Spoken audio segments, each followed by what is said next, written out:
This week, we're going to be jumping into some S-Gauge, American Flyer stuff.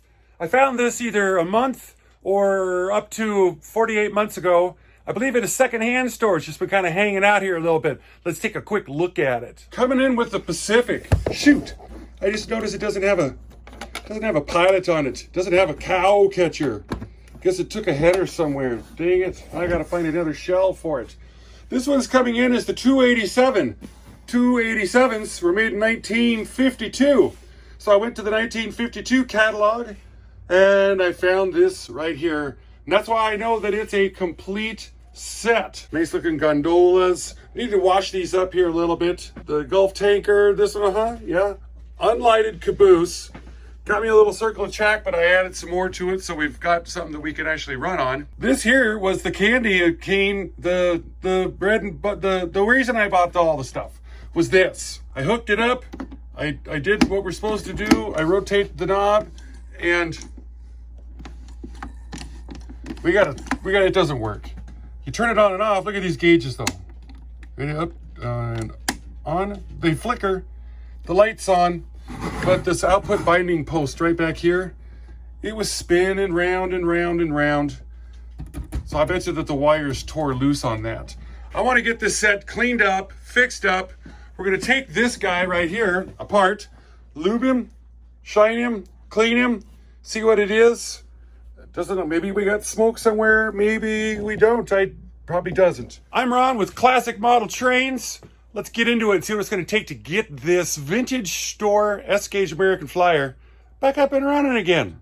Taking a look at this thing, we got two screws down there and it looks like this hinges, which I don't really believe that this is going to be serviceable at that level. I guess we're going to find out here in just a second. No way. Can you believe it? But I can see in there that connection is still hooked up. There's 4 more screws here on the bottom. So maybe we can take the whole top off without breaking it because it's Bakelite. Things are all part of everything else here. Nothing like guys that just twist wires together and then put a little tape on it, call it a day. This wire here is been hot. It's crunchy. That's the input wire going to the transformer. Oh, that's a fire hazard right there for sure. It looks like there's a circuit breaker right here going up to the base or ground post. And this roller is about shot. A lot of heat. As you see the discoloration right here, which is from heat, and heat is from resistance. Get all this ick off. Whatever we're gonna do, we gotta replace this wire right here. And we kinda need to get these out so we can work on them. This case is really in the way. We're coming in right here to get this nasty looking thing off. What have they done to put it on? Okay. Something I had laying around. Pull out the old robo strip on it. We'll tin this end up some. And we're going to solder it to this fella right down here. He's got to go to this wire. Pull the robo strips out after him. Let's get a little bigger wire nut on it. It was way too small initially. And in this pile, waiting to burn my house down, those wire nuts are way too small. You know what? That one wire this one here keeps breaking. So let's get a fresh start on it. Them wires are brittle. Much, much better. So that's the way a guy would expect it to be. I'm gonna clean this up so that it makes good flow through it. This is the post that was spinning right here. And I see that it's still got everything connected up to it. So that wasn't what my original problem was. And then this circuit breaker here. I'm gonna take some readings. I'm gonna put this here in horseshoe mode. And I wanna take the output here coming out of the transformer because this is going to the common. Okay, there ain't nothing wrong with that. Here to the variable voltage. So I'm measuring from, God, this is hard. This one right here, which is running through that meter to here. And then the 15 volt common is just coming out of the transformer. This transformer is fried. I'm gonna be sad. Fortunately, I gotta hook it up to something to even test it. Shoot. So here we are on our common. If I go over to our positive We got 16.72 volts. That means the transformer is working. Well, at least on that side. Here's our variable. Currently it's putting out 4 volts, which is expected.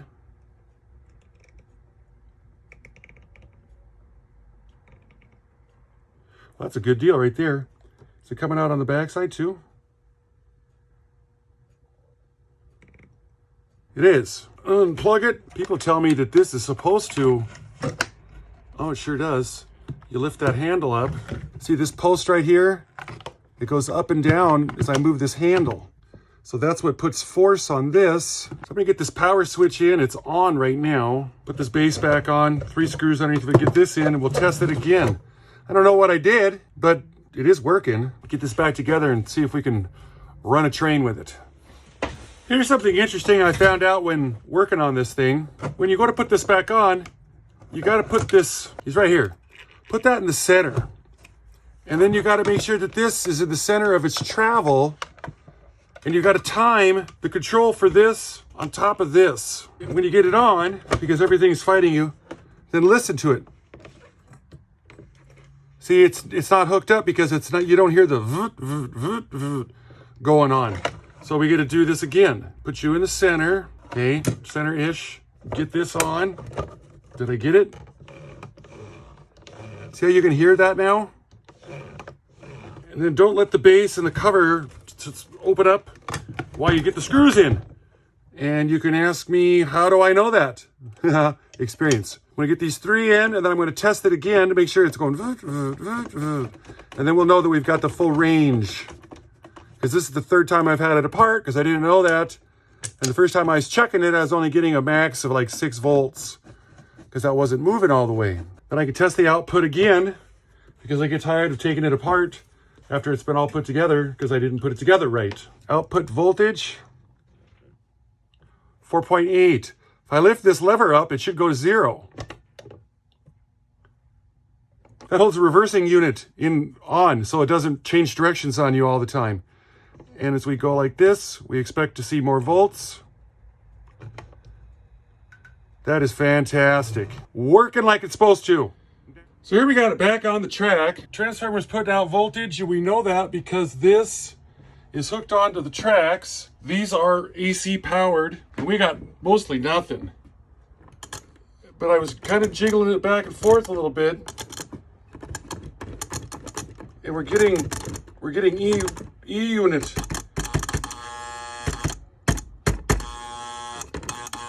So she's probably going to start coming around, but we got our pickups here, and we got to start chasing the juices down. It probably hasn't been serviced in quite some time, and just needs some love, like usual. Well, now we know that we've got the power flowing like it's supposed to, like what we always have to do. Clean it up, lube it, see if we can get her going again.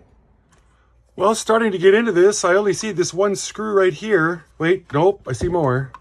I see 4 little ones on each corner. Is that going to get us where we want to go? They're going into that plastic body, I can just tell. 2, 3, 4. This is going to make washing this nice and simple. We've got the reversing unit, a little weight. Let's get up into this boiler up here. 1/4-inch nut driver. Remove these main rods off. We got this little feller and a spacer. Same thing on this side. Get the main rods out of the way so they don't get broken.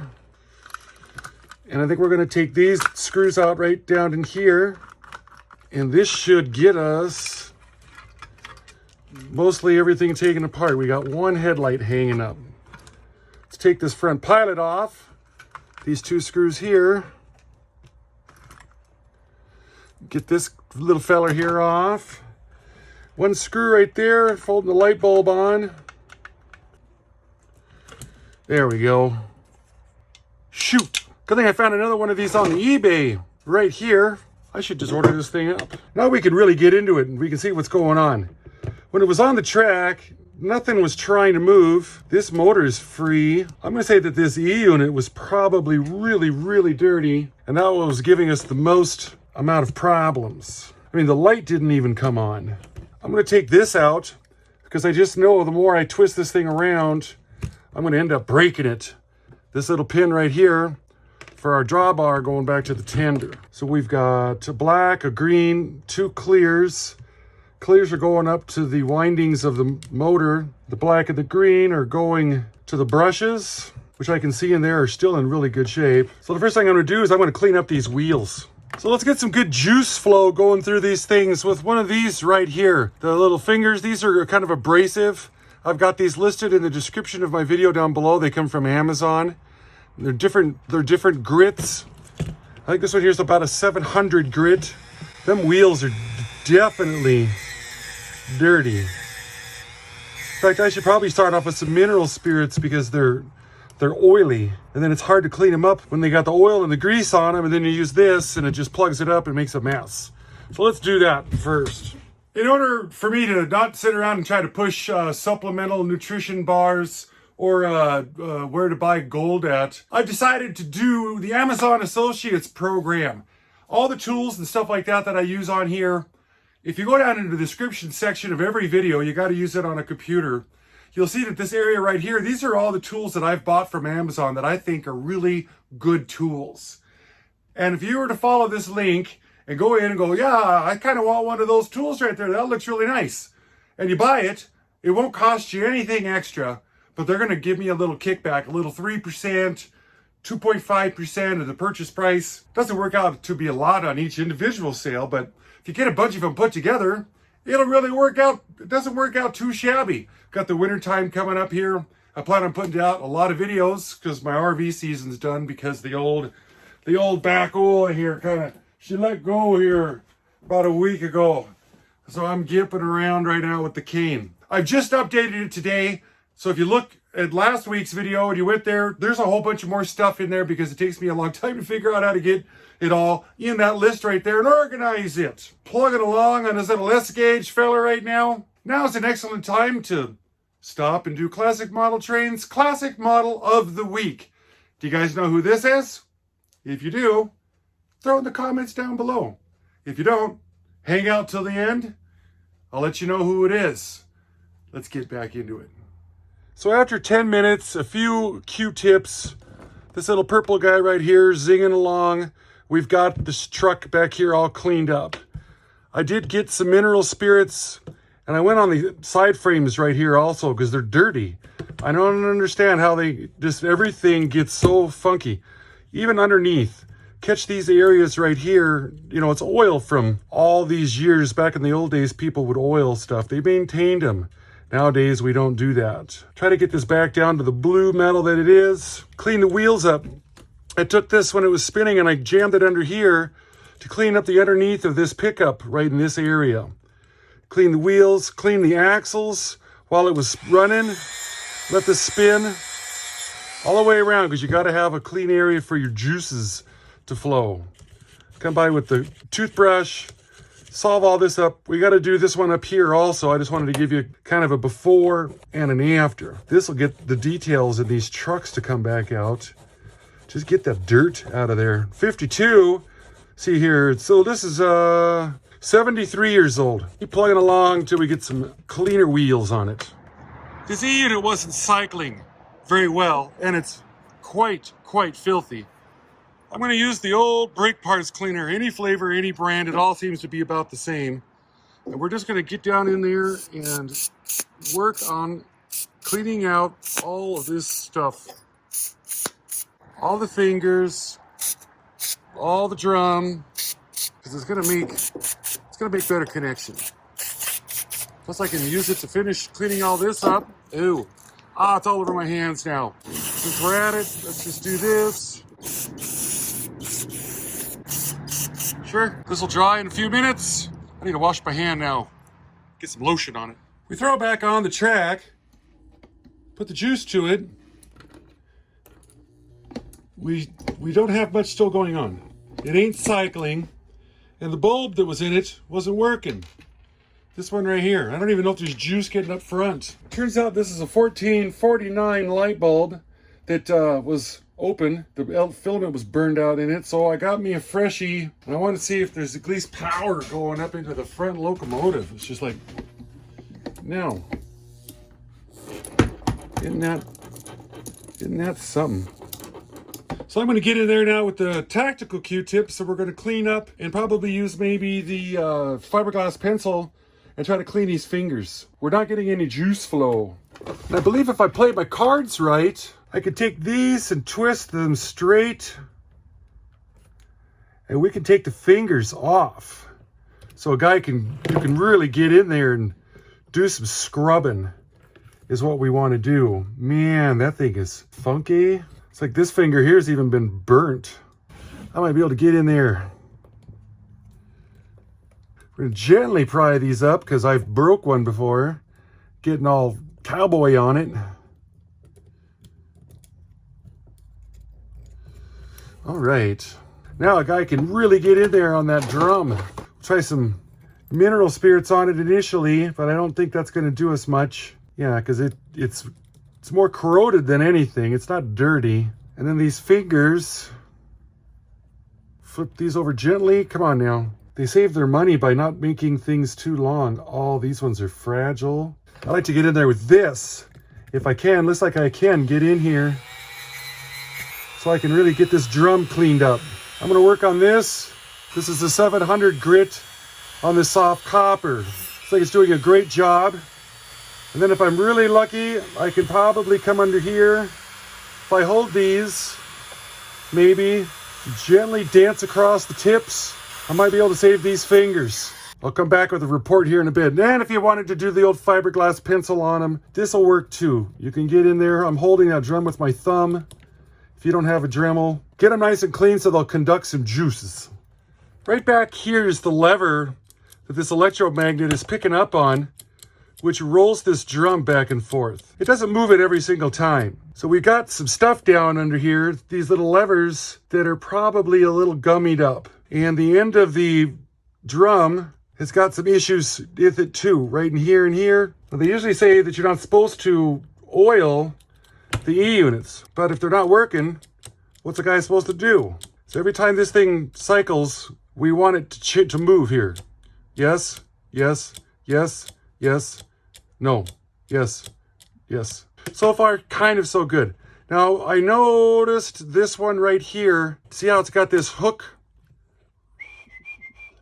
This one seems to be missing. I didn't break it off with this because I was super gentle. I was looking at everything before I started and after I started, but that finger is gone. That could be causing some problems for us here. But of course I don't have one, so we're gonna do everything wrong and try to bend it down into place so that it works. That's the top one, and this is the bottom one. The bottom one came out pretty good. So we're gonna put these back on. You could probably get replacement fingers, I'm sure, on eBay. That's where I get all my parts from, guys out there making stuff and selling stuff. So I'm gonna get these back in, twist the metals back on, and then we'll give it a shot again and see if we got some juice flowing. I've been over here messing around with this thing, and I'm having a little bit of problem getting the juices to flow through that real good. But now, we seem to have something going on. Neutral.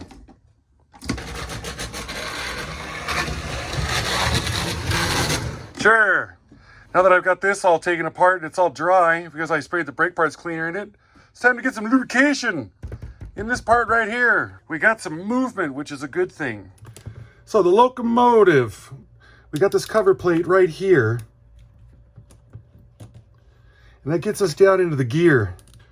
We got the green one on the right side, or the engineer's side, and the black one is on the fireman's side. You lift these up, there's also a spring and the brush that comes out of there that a fella don't want to lose. And they can shoot out, so get your thumb back there, pulling those out. There's that one. We're going to take the armature bushing off this brush holder, this part right here at the back. And apparently in the past, I've put these on upside down. So we're going to put the roundy part towards the bottom. People have pointed that out to me. Of course, obviously it works because I was running it in my video, but every little bit of learning we can do is just one more better. Big long screws that look like this. Be careful with this part because it is bakelite. Unscrew the armature out. Now we know that it works because we just saw it.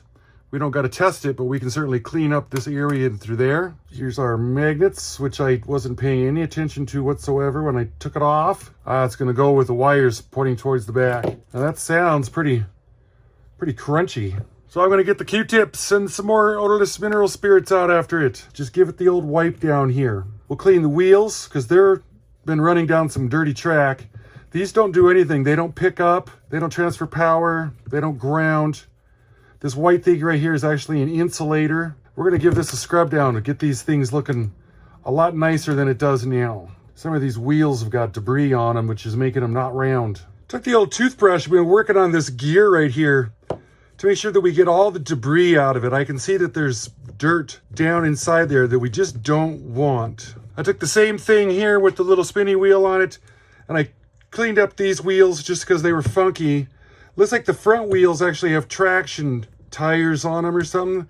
They're not metal like these four are right here. This is pretty much cleaned up.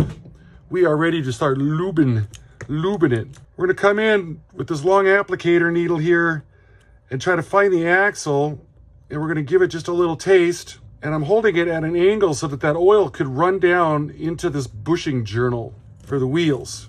We're hoping that it runs in this way because of the core of the earth attracting it. Gonna catch it over here doing the same thing. Give these guys all a little taste. So they've been waiting a long time. You can just tell by looking at them. Oh, look at that. Hear how quiet it is now? That's the bomb right there. It's exactly what we were looking for. This armature shaft, it's got a thrust washer there. Thrust washer here. Although it doesn't look like it's like it's kind of molded in. Might have a little bit of oil on this commutator. Let's get that off there. Yep, it's got some.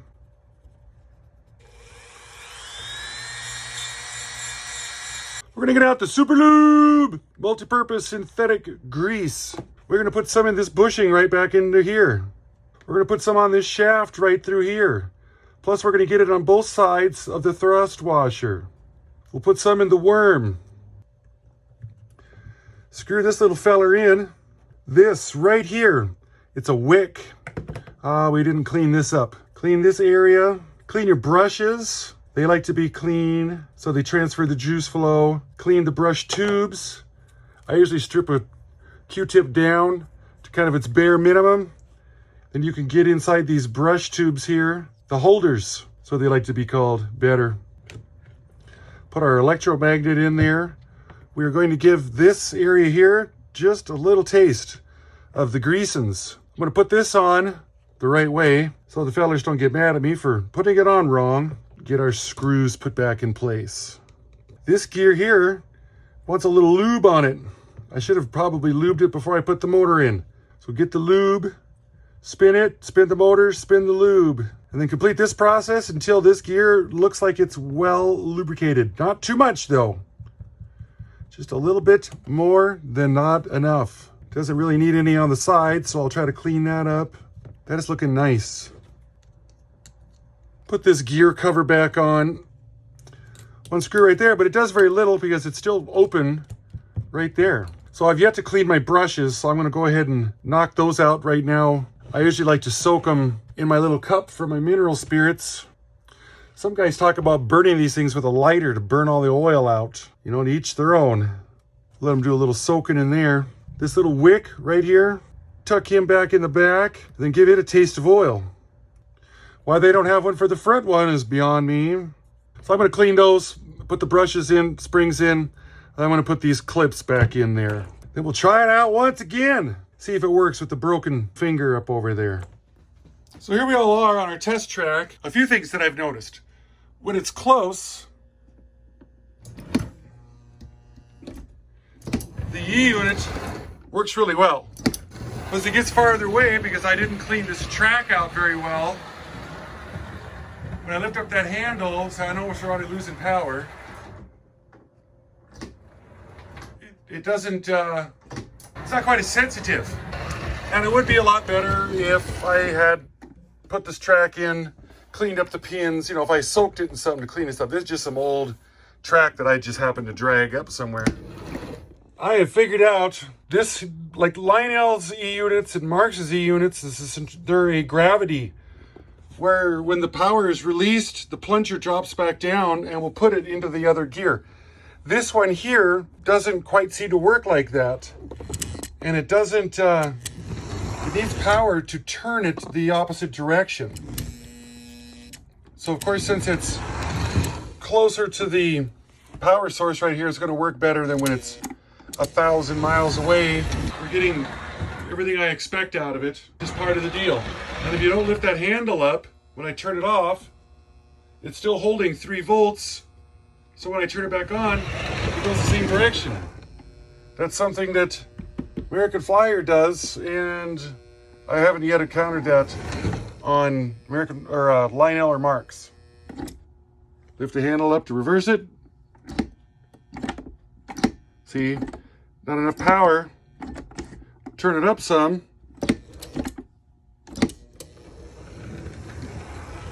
Only got 7 volts. Sure. Let's get that body cleaned up and get her put back together. Oh, only it's like a dragster.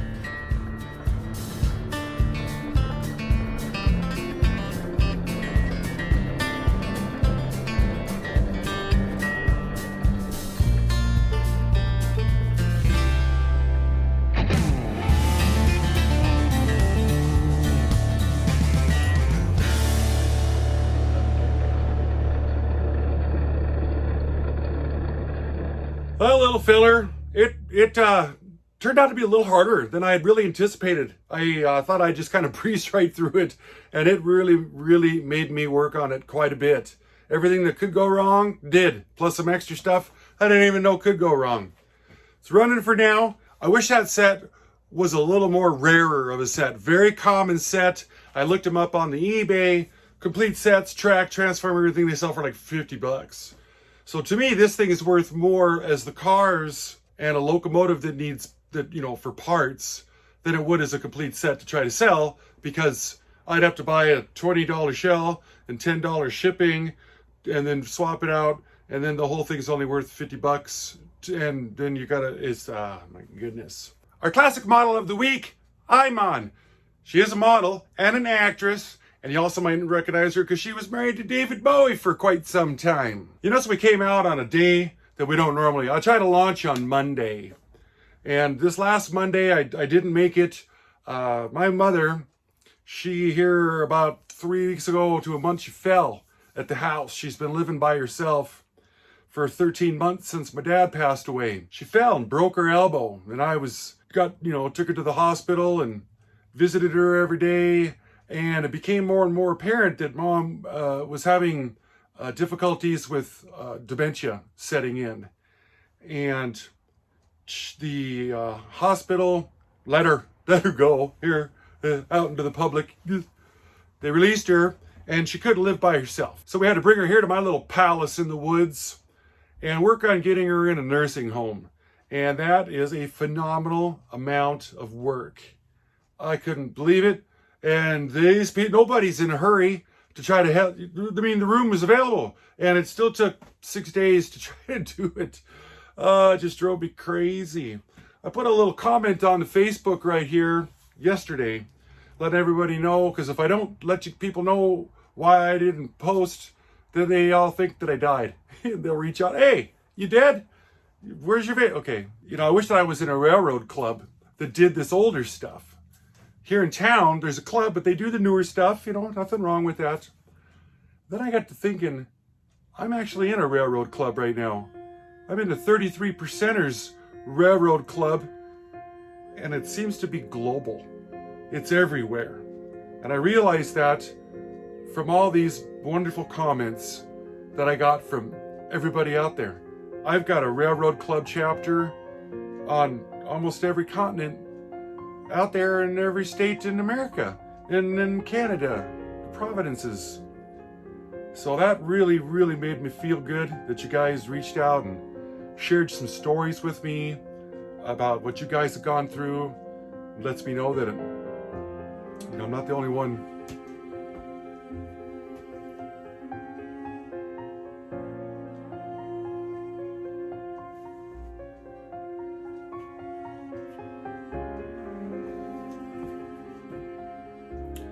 Helped a lot knowing that I'm not the only one going through this. So we'll hopefully talk to you next week. Thanks for watching.